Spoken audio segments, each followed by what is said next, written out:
was closing, and Sean was actually here talking about the town hall and its voice at that point. And some of you will have been here as well and seen that presentation and been at the ceremony, the kind of farewell, see you soon ceremony. And the temperature is about the same time of year, the festival, and we are utterly delighted to be inviting you with permission and all risk assessment management in place back into these newly restored seats and spaces. There are lots of thanks to people who've worked on this to allow this, to And London, who are the new operators here, to FEC, who are the old new buyers, owners, and all the volunteers who've made this possible. Thank you for coming, and I'd like to hand you over to Sean Azzopardi, who is ex of Crouch End. He now lives in Hull, without the H, and but he has a visa and we allow him back, so all yours, Sean. Okay, cheers.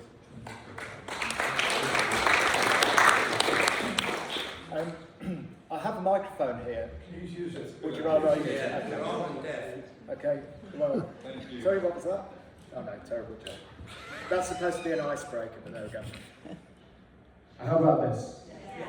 Okay, cool.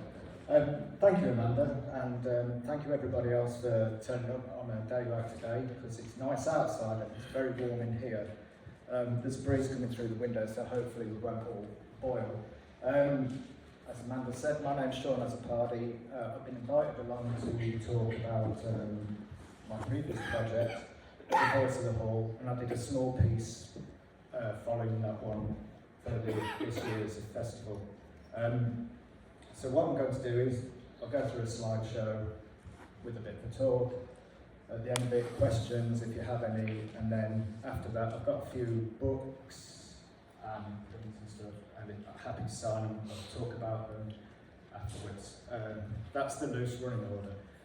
I've put a slideshow together. The actual conversation that goes with it is a bit loosey-goosey, so just bear with me, I'm sure it'll work out fine. So, deep breath. So the slide that we have here is the Hall Awaits, which was the piece of work that I was commissioned by the festival to do for this tour. The idea behind it was the fact that, obviously, yet again the Town Hall has been out of bounds, so after a long sleep, it was woken up, it went back to sleep, and now it's awake. And the reason why I talk in those terms is that I did a book called The Voice of the Hall, which I'm going to talk about now. But the broad concept of it was that the town hall had a voice and used that voice to describe its life, basically. So, as I say, slides, me improvising. If at any point you go, I have no idea what you're talking about, feel free to shout out and say, what are you talking about? Okay. And if the tech goes crazy, bear with me, we'll see how it goes. So this, cool, okay, it works. So this is loosely the running order, an intro, why comics, Voice of the Hall, the graphic impact, Moss Ball, back in the game. All of these titles will make some sense at some points to go through them. As part of the introduction, like I say, I made this book called The Voice of the Hall. I'm a freelance artist. That's the broad term for it, but in fact, what I am is a cartoonist and I make comic books. And anybody here make comics? Scans the room. Yay, look, someone's put the hand up. Excellent. So I'm not talking into a vacuum on this one. Okay, so. This is me in my natural environment, which is shoving books behind a table. On this table, are some of the products. I hate saying that word, products, but some of the comics that I make, and that's me impressing people with my charm, wit, raconteur abilities. Yeah, smile. So this is a close-up of the table. This shows broadly what I would be saying. I call these comics, some people call them pamphlets, some people call them single issues. You may observe on the side of it is this thing, which is what I'm about to talk about, the voice of the hall. This is what you'd actually call a graphic novel. Could you turn the volume up? Oh, okay, yeah, sure. Go and turn the volume up. Speak louder. Well, could speak more into the microphone. I'm a very quiet speaker. I'm very shy. Very shy. Hello, does that work? Okay, right. I'll try and enunciate a bit more and mumble less.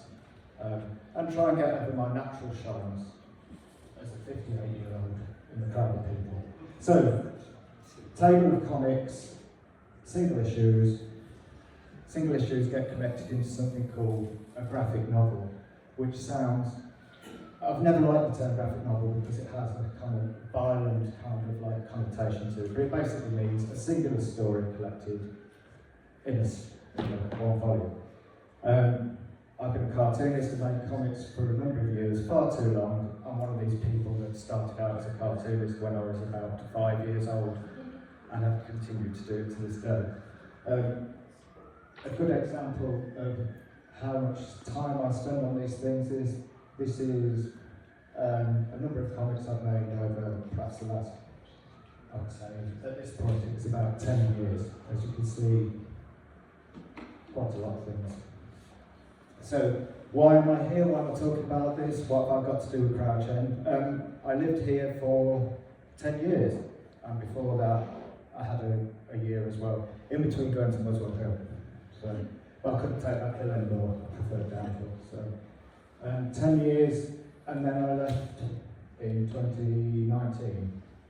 The reason I say that is, one of the things that I did while I was here was, at the Old Hague, I organised an event called CCAP, which is the Crouch End Comic Art Festival, which was an attempt to bring comics to Crouch End and as an event, and for the good people of Crouch End to see what comics are and their potential and meet all the lovely people involved. It was an event that run for 6 years and put Crouch End on the comics map.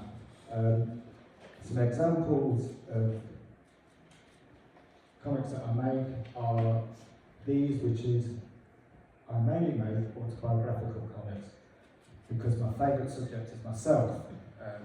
So I write about what you know, and I know about myself. So on this, as I'm looking at it, so you're looking at it on the left-hand side, 12-Hour Shift was a book about working as a concierge. And if anybody has a concierge in their building or has worked as one, you know there are plenty of stories around that lifestyle. On the other side is another autobiographical comic, which I wrote about going to see an ex-girlfriend in Italy and then finding out that she didn't like me, which was a long trip. Just to further show my engagement in Crouch End, I did get involved in a campaign some of you may have seen or may not have seen. It was called Smile and Say Hello, and for a brief period of time the lampposts of Crouch End had these portraits on them that said smile and say hello, and it was a marketing campaign to try and get people to engage with each other rather than just walk past each other and just ignore them. And I got a lot of positive response to this, and I got a lot of negative response, and you suddenly found that people don't like the idea of being told what to do. And I think we've found that over the last 10 years as well. But it was a popular thing to do for me because you got to meet so many people. I think one of the things about Crouch, and I think we can all agree with, is it's a lovely place to live, and it's full of very warm and friendly people. Or today, just full of warm people.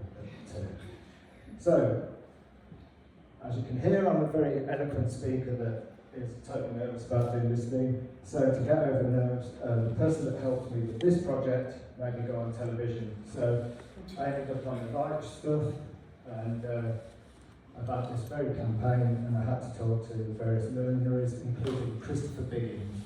I had the pleasure of being in the green room with Christopher Biggins. And let me tell you, he doesn't turn down a freebie. So, why comics? Well, I touched on it a little bit, but at some point I was making all these singular issues. I hadn't made this book at that point, and I wanted to be a bit more ambitious. So, there's a thing called, well, you may have heard of the Arts Council. They have a funding stream which will support the arts. It was a lot more generous than it is now because they're oversubscribed thanks to cuts with arts funding. That's another story. I applied to it anyway and was successfully getting money, which I was very surprised, and I'm still surprised to this day. There's me promoting the Arts Council, and so I got funding to make the Voice of the Hall. So, I found this on my hard drive, which was, I'm going to read a little bit of this out, so I'll try not to drive you to sleep. But it does explain a little bit about why comics and why I took the approach I did. So, The Voice of the Hall, a graphic novel written by Azzopardi, funded by the Arts Council of England, and published by Soaring Penguin, who was the publisher at the time. And it's an alternate history of Hornsey Town Hall, narrated by the building. A factional narrative tale. I'm not sure factional is an actual word, but I've made it up, so there we go. It must be true. So what comics are a combination of words and pictures collected in a book. I'm a London-based cartoonist and illustrator. Well, I'm not anymore because I live in Yorkshire, but there we go. The grant was issued by lottery funding, and yeah, the rest of it is just the fact that London's a fantastic city for comics. And look, I heart Crouch End, so I was a real cheerleader at this point. And the Arts Council is a great supporter of graphic novels. So broadly, that's what comics are about. And as you can see, some fantastic colours of the town hall look like they've been drawn by in felt tip. So when you're trying to make a project, you have to make a lot of notations, you have to sort of work it out. So this was an early kind of like sketch of some of my ideas. At this point, I didn't have a studio, so I'm what you would call a bedroom artist, which means that that place that you sleep in also becomes your studio. And this is a good example of what it was like at the time. As you can see, it's, well, we all might have sort of offices in our flats. Unfortunately, at this point, it was in my bedroom, as you can see. So, working out the comic before you actually make it. So, The Voice of the Hall, what was it about at the time? I'm going to whip through this because there might be some people that actually heard a bit of this talk before, in which case I do apologise, I'll try and vary it. So, my memory of all the kind of details is a bit sketchy on this, but at the time, this was actually the municipal offices or the town hall for the area, which is, as you can see, south of the lane. That actually looks like transport I arrived today on, the horse and car. Anyway, at some point, they needed offices and they commissioned an architect. This is really skimming through it. They needed an architect to design it, so this is Reg Uren, who you may have heard of because he's responsible for designing this building. And unfortunately, I can't remember the age that he did this, but he was very, very young. And even returning to the notes for this, I'm amazed at his age, the kind of like design that he came up with, because even now, just walking around, the first opportunity I've had to walk around here after 7 years, I'm still amazed at the kind of like, just the design and the flourishes and the little details. It's still quite an absolutely outstanding piece of work. Anyway, so this is one of the pages, early pages out of the book, which was a montage of Reggie's early career. So he's getting an award at the bottom. He was from New Zealand, so he worked his passage to England. That's him on the boat. I think he was like a boat engineer, which I think involved just putting grease on an engine. I've no idea. I've never fixed a boat or been on one in that sense. So as you can see at the top there, he's going from New Zealand to London on his boat. Well, on his boat. So these are just, like, I'm just whipping through some images that I made. This was in kind of like, well, you can see the main gate. designing the hall, blah blah blah. So I had to do a lot of research, obviously, for this project, and that involved going to RIBA, which is the Royal Institute of British Architects, and going through their files because they've actually got plans for Hornsey Town Hall there, and you can book in, go in, have a look, and yeah, it's pretty amazing. So this is just an example of some of the details that I acquired, and that's where I got work from. One of the other things is all the records that were here were moved up to place them on. So I completely forgot. 2 seconds with the handy book. Bruce Castle. Thank you. Thank you, Dave. Bruce Castle. And if you go to Bruce Castle, they have a whole collection of from inception to completion of photographs, and it is an absolutely amazing trove.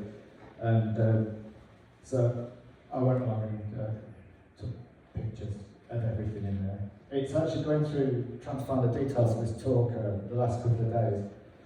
I realised how many photos I took of both resource material and of this building, and I'm glad that I did, because coming back here again, there's certain things that seem to have disappeared.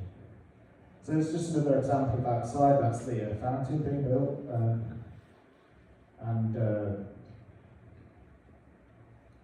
so using sort of photographs like that, I obviously would do a drawing of it that perhaps is factual, perhaps isn't. Maybe they're all sitting around going, that's the wrong building, why have you drawn us here? I don't know. But to give an example of perhaps my work in progress is that because I wasn't there at the time, I have to use research material. So Arthur Ayres, who actually did the carvings that you can see at the electric thing building, if it's still the electric building, I don't think it is now. He did all the carvings, and it's quite fascinating to see the process. There he is in a hat, chipping away. So I used that, some other bits, and then kind of like again made up sort of like a montage of how I imagine he's working down. That bird at the bottom on the stand, I actually knew the reason why that was there. I've completely forgotten it. So just an example of another one from the book. That was taken from a picture of, they had a kind of like a mayor meeting at some point, and you may or may not have been in the main hall, but it's quite fascinating to see the photos through history of both the events and the amount of people that were in there. It really was sort of functioning in place. I'm sure many of you actually experienced it going through those various functions, and it's quite an asset. I had no idea what it looks like now or what it's going to be used for, but you know, I had my own opinions of what it should have been used for. Anyway, so another example of it. Come on in. Don't be shy. Yeah, just another example. Some of the uses at the time, they had like boxing matches. They had like obviously music. Sort of council meetings, etc., just to show the function of it. So as I say, I was going through my photos, and I was surprised at some of the ones that I found that I've forgotten about, which I really enjoyed. This one is at the rear of the hall, and as you can see, that kind of like slot there is where they brought in scenery, I would imagine, for the actual stage, if I remember correctly, which is, I think is quite good. Stage door as well. That may be still there, I have no idea. And the medical block, which definitely isn't there because there's some flats on, which obviously had its own history, including a visit from Lady Di to come and visit people suffering from AIDS, which is quite a history, but now of course it's under concrete, so there you go. That's the end of that. So, I'm just going to take a quick breath, because I've been rattling along. What I'm going to do next is talk about a little bit about the impact of doing this project, what I was involved in, and yeah, so I'm just going to have some water.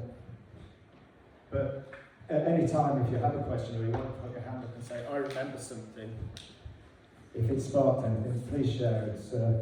It's not just about me standing here rattling off for hours and hours. Please feel free. Just bear with me 1 second. The other thing as well is that I'm right next to this fan.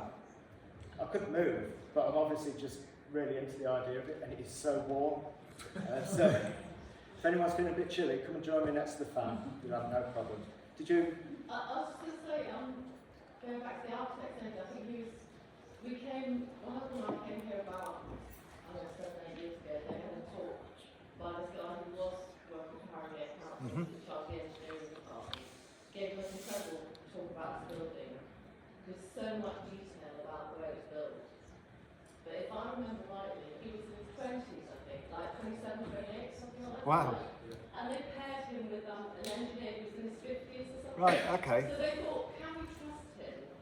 He's so talented, but then what they did was they paired him with this older engineer who kind of was the same kind of hands. He won an enormous competition. Yeah, he won a competition, yeah, but But it's they very... needed someone to make sure he can actually deliver. Exactly, and because it's such a complicated building. Yeah. Yeah. That's Dave.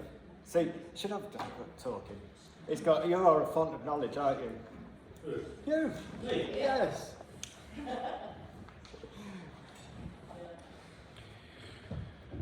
Okay, so I've called this next bit a graphic impact. I've got no idea why. I was trying to make these titles up as I go along. Sure. Just Yes. so you mentioned about the panel on the square, I came in late. We're talking about the architect. No, You don't? the disc.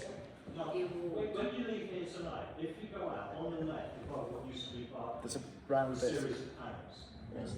Now most of them look like it wouldn't be out of place in petroglyph. They're absolutely extraordinary. But there's one with 3 figures in it. Now one of them is clearly the money man. He's the guy holding the wedge. That's right, yeah. Another guy is clearly the commissioner for the town hall. And the third guy, in kind of a blues-on shirt with longish hair, is Reg. Yeah. Go and have a little look as you come out tonight. So on the left, above Barclays, it's the middle one, and there's a picture of Reg. And I must admit, he looks the best out of the third. That's right. Thanks for that. I mean, those panels are quite interesting because some of them have been lost through the mist of time, because there's chemical processes on them and everything. I did actually know what most of them were at some point, and now, just like everything else, it's just gone. So I made the book, and then you have to do things like promote it and go out and talk about it, which I like talking, but promoting is just probably one of the sort of least enjoyable aspects of anything. It's because you've made the thing, you don't really want to then go and keep talking about it. So anyway, this is me in Waterstones around the corner. I did a talk, and they asked me to draw on the window. And I was going to colour it in, and they said no, because you can't see the books. So that was the end of that.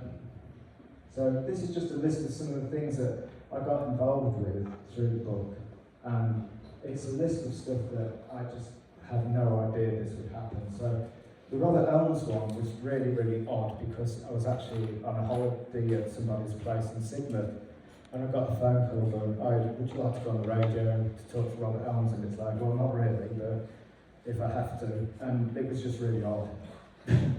Just being on a live programme talking about something and then trying to remember what the details were. Yes, there's various exhibitions. I was lucky enough, I got invited to Malta to talk about this. I have no idea why they liked my book on the town hall in Hornsey, but it went down very well. Bruce Castle is another place. It's just a really, really, really good place. It's very generous. And obviously Hornsey Historical Society. Anyway, plenty of places that invited me that I wouldn't normally go to, and I think anybody that actually makes something finds that you do get invited to the strangest places sometimes. So, at some point, it was mothballed again, as you know, which led to me finally having the kind of renovation. I've probably got the date wrong there, it's probably 2018, but I'm very reliable with dates. At which point I'd made this book, I I left Crouch End and I was following it from afar, and the developments didn't seem to be very coherent. I'll just put it that way for the moment. And it saddened me in a way, in lots of ways, because there was so much energy that was put in up to that point by a lot of very dedicated people to try and secure something for the community here. And I think, despite all those efforts, people were ignored. I can only talk from my experience. I can't talk for other people, but I think it was very, very poor. I certainly think that Harringay Council were very poor on it, and I think they'll find in the end they made a terrible mistake. But oh dear.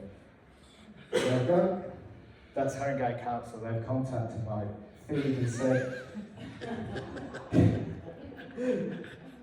we can't have any more of that behaviour. Not on our property, former property.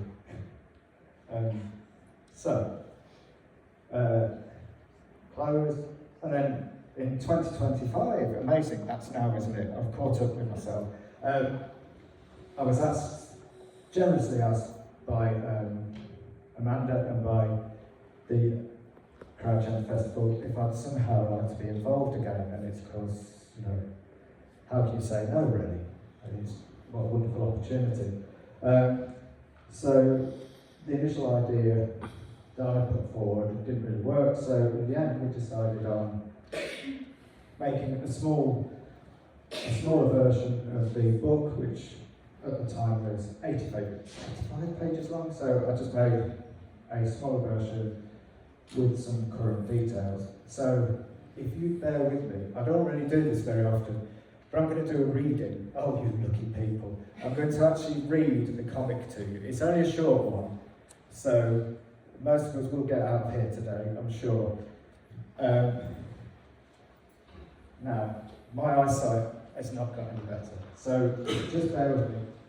I'm going to call them up, but I'm actually going to get a comic to read it because I can't read it otherwise. Not on my screen. So, and to add to it, the other day I actually stood on my glasses when I got up in the morning, and I don't know about anybody else, but I haven't got my glasses, I can't see a thing anymore. So, okay, so deep breath. I'll try not to make this too slow, but with a dramatic flourish. So this is obviously me responding to my own reading here, you can see.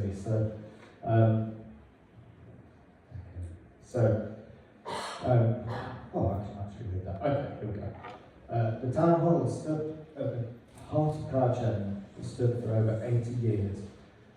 It once belonged to the people. It was a working building.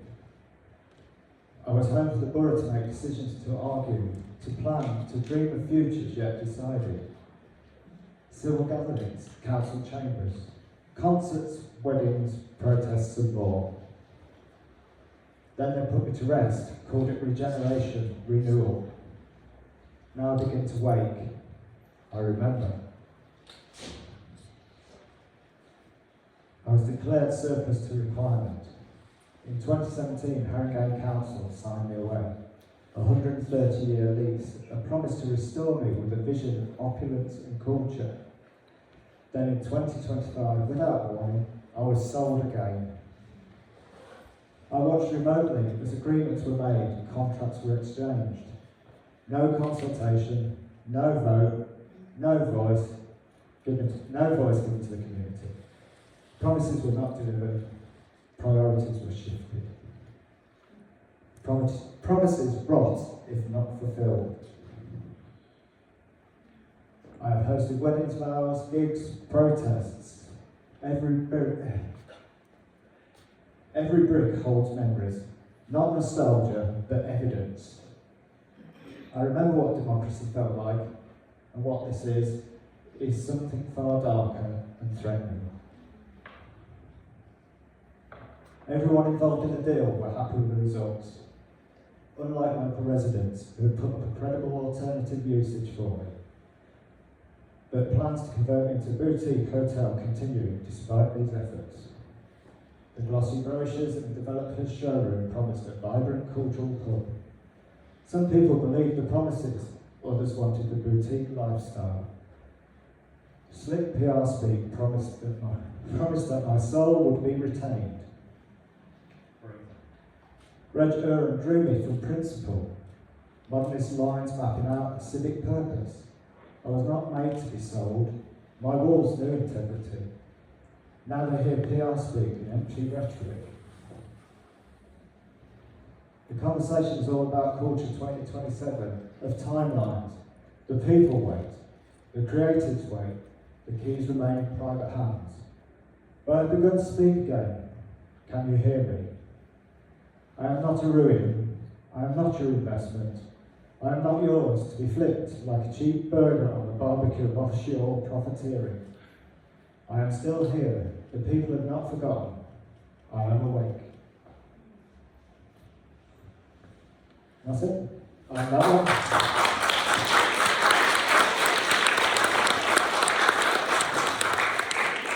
Thank you. Yeah, that was from Paul's point of view. Other people may have different views. So at that point, as I rattle through that to save the rest of the day, the only thing I have to say is obviously a thank you, but really, questions. It'd be nice to speak to people, and if you've got any questions or points of view, it'd be really helpful just to finish off the conversation. And don't be shy. I've had to stand here and do this. Mike, I've got a question for Amanda. Have you got any indication, Amanda, when we're going to get use of the green paint and this building as a focal point for Crouch Festival? Are they open to suggestions, or is it all still, or they're still at the stage of marketing green plan? Well, since it's been sold again, and since the new operators have taken over, they've been taking people on tours of the building, small group stakeholder kind of tours, and we, the festival in particular, me in particular, kind of pushed this question about use by the community, use for creative purposes, and I remember when the kind of, what's it called, in-between use for the building, when AMA were here, we had free run of the building, and it was just absolutely delightful.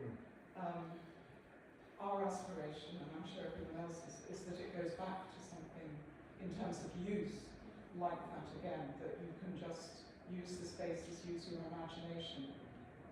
In terms of what we're being told, schedules have kind of constantly moved back, and the latest is that Christmas for opening the building is the aspiration. I'm as cynical as anyone, but I have to say, given that there are new people in place, the idea of the hall waking up again is a good one. But I think everybody has got to keep pushing for it to be our town hall again. In terms of the green, you'll be pleased to hear that I told them their grass was shite 3 times, because I'm sure everybody agrees their grass was shite. And that was really important, that the front garden is what we judge people by. So how much of this is being heard? I think people are saying the same thing in different ways all the time. So I think we shouldn't be shy to say what we feel when we get the opportunity. I hope that helps. And I think you made a good, sorry, please go ahead. So what will this room be used for? Well, all the public areas that we're well familiar with, this room, the committee room, the enormous assembly hall, will be used for everything from weddings and meetings and drama to big, orchestras. And the real question is if there's going to be a kind of third-party operator looking overseeing the kind of arts operation. It's a big thing to take on, so I don't know for sure. But I think you made a good point, and I didn't mention ANA, which is... Can you use the mic? No, Use I the mic, please. Okay.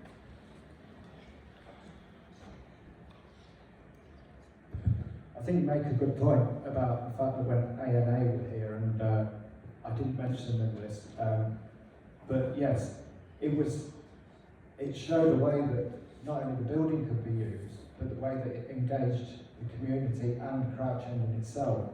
And I know there's a lot of people that when we've invested in property here don't want entertainment, they don't want noise, they don't want anything happening, but any town centre needs activity, otherwise it just ossifies. And in the period of time I was here, you could sense that there's a lot of things that, a lot of circumstances, financial, political, whatever, that does bring that on as well. But you need entertainment, you need something that people can engage in, something that they feel ownership within a community. And I think the Green is such a good example of that tussle, that it's still there, but it's been shrunken. And it's like, why? You know, that was a central thing for people to come and just sit with their friends, to have a coffee, to do whatever, but it meant that people were interacting, and now they've just kind of like got this postage stamp of grass there. And I have no idea why, because the actual design of it doesn't really enhance anything. But yeah, it's just a small symbol of the difficulties that you're always going to come up against. And I think you're going to have to go through that process again, and it must be so galling to have to keep doing it. But you have to keep engaging. That's all, because the onus is always on you as a community, us as individuals, to keep going. Otherwise, you just give up, and etc. Sure. Yes. Can I just amplify what you're saying about the possible use of this building as an anchor? I mean, you don't have to go far back to the Crouch End Shopping Centre.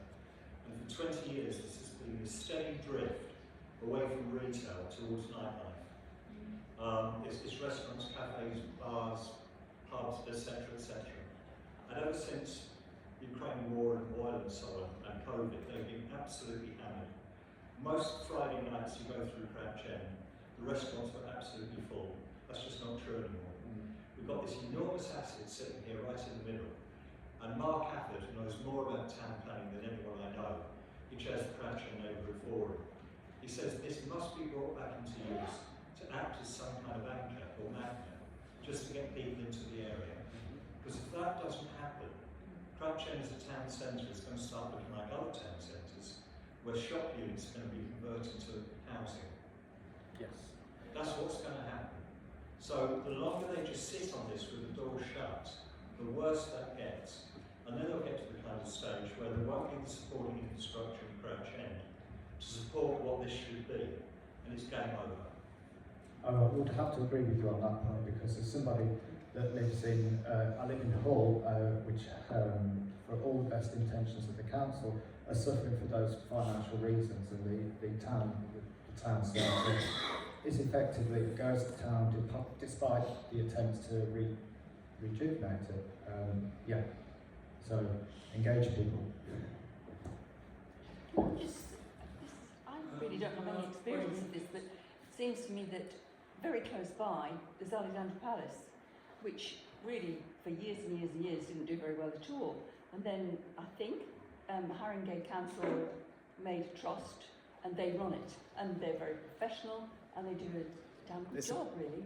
I mean, they've got different access and that kind of thing, obviously, but that's a great somebody example. must know what they're talking about, mustn't they? Somebody in that organisation knows what they're talking about. I think this came up quite a few times over the years about the conversation about how that, because at some point I think Haringey did want to offload Ali Pali. Can you pick up the mic, please? Oh, okay, yeah, sure.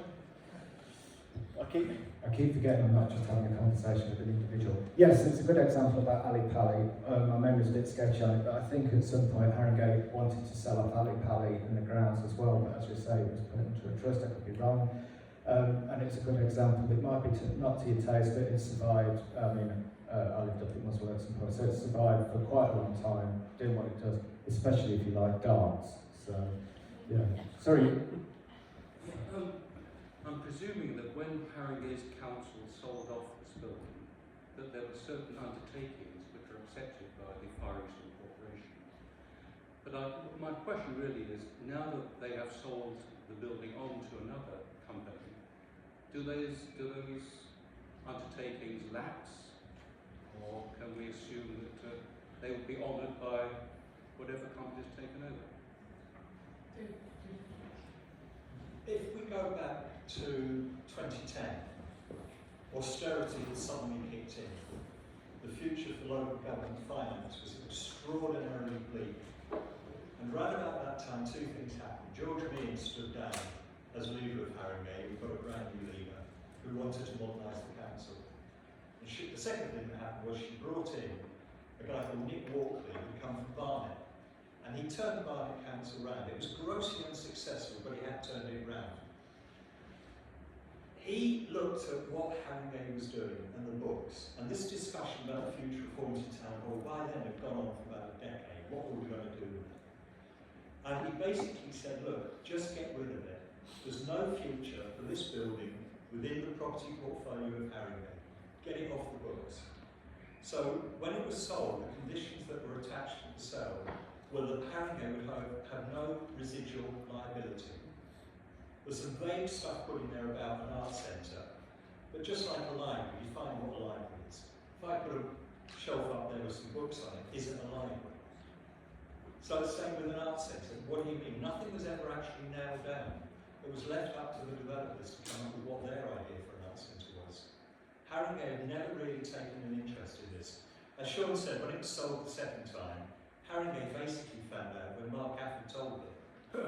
The existing owners didn't tell Haringey that they were planning to sell it to a new owner. Haringey had been completely sidelined in this, not because anyone's been rude to them, but because Haringey signalled a decade ago that it wanted nothing to do with the future of this building. It's an absolute scandal. May I ask a question? I've lived around here, sorry, I can shout, but Yeah. all right? I've lived around here like many people for many, many years. And Ali Pali Ann here has got a long history. And I'm glad, was it David? I couldn't quite hear who it was. Somebody at the back Yes, did David. mention that big word starting with A, austerity. And for many, many years, local councils have been in a mess in terms of money. Now, I'm not here to defend Haringey Council, but I wonder if there are any Labour councillors here who could actually perhaps put a case for what happened, why it happened. Are there? Because I don't feel I was what a councillor. a Labour councillor. No, I wasn't. No, Let you me just were give you a the- bit of context. When austerity kicked in, you're absolutely right. A lot of the local authorities that were running promenades out into the sea or lighthouses or whatever, they realised they couldn't finance them anymore. So they did a CAT, CAT, Community Asset Transfer. They worked with the community, they set up a trust, they worked out financing. There's still plenty of money around in the UK to finance arts activities, historic buildings and so on. But they worked with them hand in hand, then handed the asset over. I had loads of meetings with Haringey to try and do something similar. Haringey simply wouldn't talk to us. I went to one meeting with a couple of cabinet members. They came lawyered up. The meeting happened in this building. It was me and someone else from the campaign, and 4 lawyers standing around them, whispering in their ears saying, "You can't comment on that, council." They just didn't want to engage with the community. A&A showed us a different model. There must have been about 200 people working in here by the time A&A moved out. And there were all kinds of businesses, hat making, there was massage people, complementary therapies, book binding, you name it, all kinds of things going on. And A&A came up with a model. Rather than close the building down and send the builders in and get it all done in 18 months, you could do it progressively. You could start with a trust, going to arts organisations, grant making trust, and do it bit by bit. The building wasn't going to fall down, it wasn't in good shape. It would have taken a long time, but again, Haringey just wouldn't engage with it. And I think that's also a good model for what we're going to have in the future, which is more kind of like boutique businesses, because the idea, as you know, the high street's dead. Something has to replace it. People have to still make stuff and sell stuff. And the support for kind of like independent business is needed. That is the kind of like future. But where that support is as well is another thing. Anyway, a conversation for all the time. Just slightly to go back to what you're talking about, austerity in councils and stuff like that. I think on many sides there's a lot of things to be answered on that, and continue to be as well. I don't know how the financial model is going to work out, because I don't do finances, but I think with many of the circumstances we're going to face, it's not going to be a positive one, and I don't know if there's anybody that actually has more than just sort of like pandering to the city, a kind of larger vision for everything in that sense. Anyway, I'm switching myself off, self-editing now. I mean, has anybody got like any more questions? Because I don't want to keep you boiling up, right? Please go ahead. I think that lady there. No, somebody behind. Go behind. Is there an email address that if we had contributions to make, that we could, like Amanda, for example, could we have that on following the...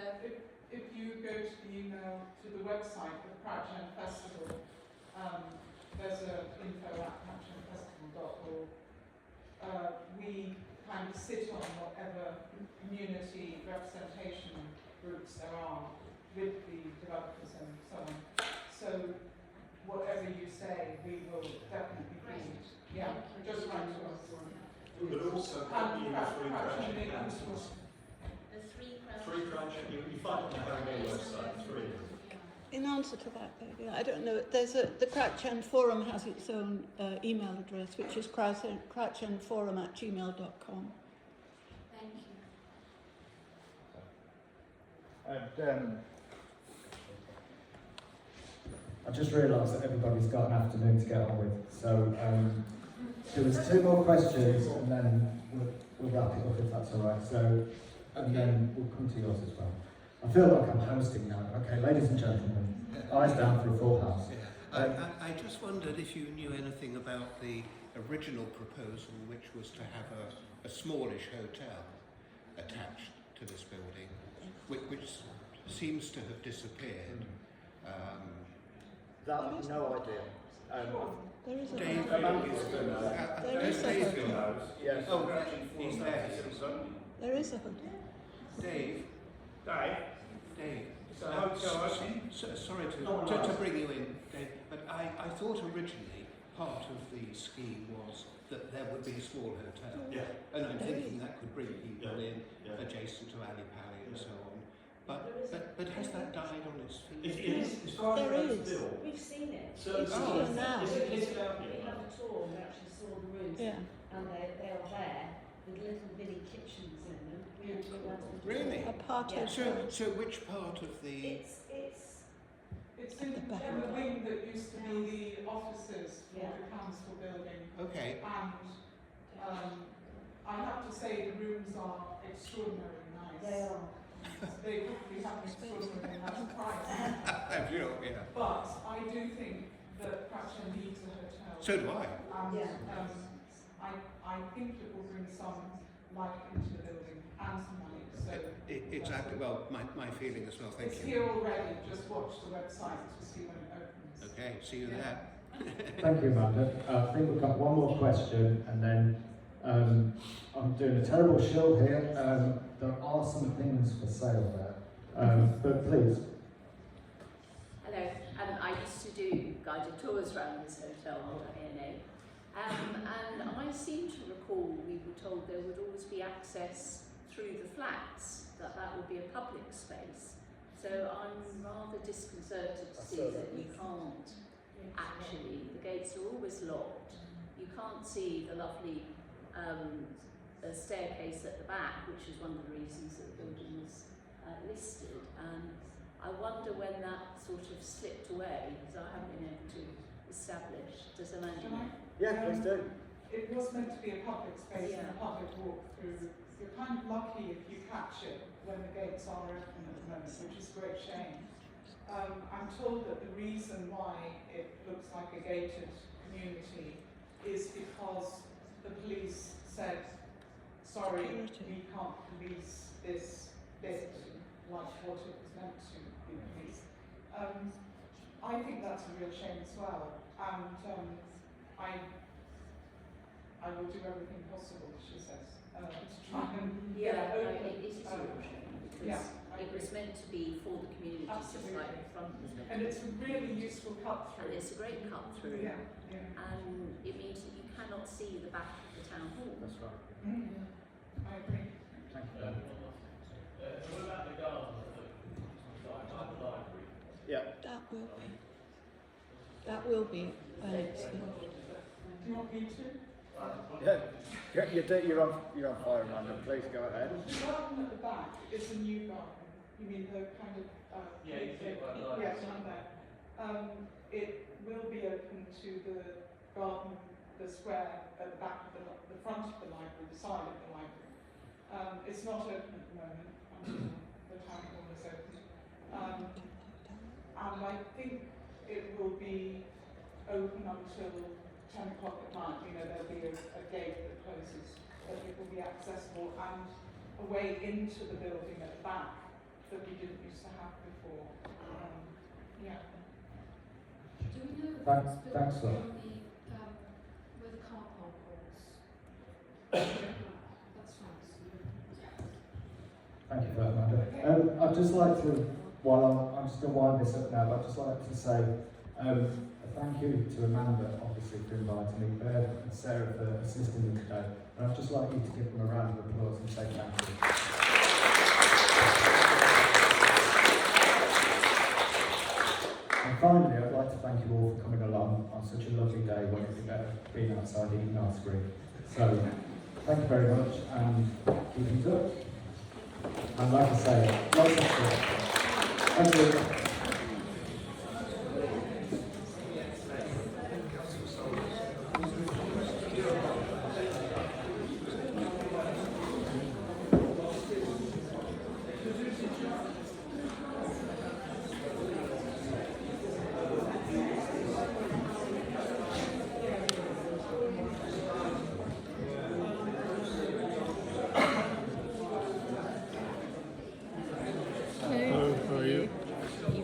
How are your walks going this year?